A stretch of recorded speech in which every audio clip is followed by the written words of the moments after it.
Let's dig deeper into Nvidia's big gains this week before Wednesday's earnings report. The Chartmaster thought this chart looked so good, it was bad.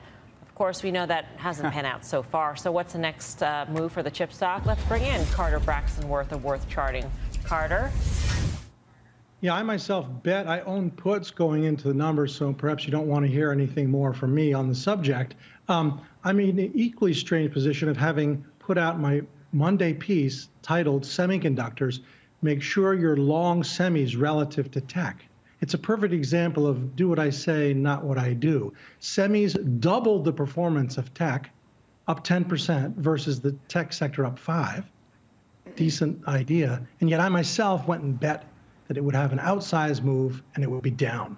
Let's look at a few charts and figure it out. So Nvidia, in relation to its 150-day moving average, with this gap up, you see it there, but let's put it in context. Look at the next chart. Now this is going back 10 years. And again, you're just simply seeing a stock, Nvidia, with its average trailing price over 150 days, 150-day moving average. Final chart for Nvidia, look at its percentage right now above the 150-day at basically 78, 79%. This is as steep as it's ever been. And if you go back in the history of the data since its IPO, you're getting also one of the most extreme readings on record, which is to say, typically when it's gotten this far, it's right to trim, sell calls, take some measures as other people sort of lose their minds. Would you, but this is not prompting you to say to sell the position in Nvidia. Oh, if I had this as an individual, or if I were managing a portfolio on behalf of other individuals at the professional level, mutual fund, hedge fund, I would be reducing for sure. Mm-hmm. So Carter, why don't you take your own advice? I'm just curious. Yeah, well, that's why they have that expression in the English. That's why it's doing. Well, so again, what I also could have done is done a straddle. At the end of the piece said, if you don't want to be directional, buy a straddle.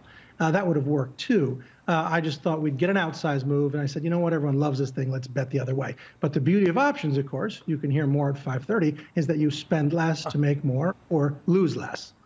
Right. Carter, thanks, and we will see you on options action at 5:30. Tim, that chart's pretty scary looking. It's scary looking. We've seen how these charts can get scarier looking. One of the conversations we were having this morning on our call, a guy was talking about rotation out of healthcare. And I think there's rotation across a number of different, obviously, defensive sectors, not just staples, not just even, CPG, and even where we've seen some of the consumer discretionary that's been very resilient, like a Nike or Lulu. What you're seeing, though, is broader rotation into higher growth stuff. And it's not just 5 stocks. Look at what's going on in communications. Look at what's going on in software. Look at CrowdStrike, Okta today. Look at Adobe. To me, part of this is part of the same story. And I would look at the triple Qs against the S&P. And if the semis have taken out that DEC 21 high, I think the Qs are going to do the same thing. And I think they have probably 10 or 15% up to that relative position to the S&P. Again, so you could divide the Qs, divide by the SPY in the same way we did today, the semiconductors against the SPY. I think that's what we're looking at here for the broader market. And that's why I wouldn't be fighting it in the absence of a debt ceiling fiasco and a Fed really articulating a much more aggressive policy. That's what stocks are doing right now. And I think you stay in this trend. Yeah, it just seems bizarre kind of guy for talking about this, possibly hitting up against the debt ceiling and possibly going into a recession in the back half of the year, to be in high growth, high multiple, rising interest rate environment, high growth, high multiple stocks. And yet here we are. That's where you see the gains. And that's listen, I've been flummoxed by the entire thing, but that's what's going on, right? And Tim makes a good point. Adobe's gotten off the mat.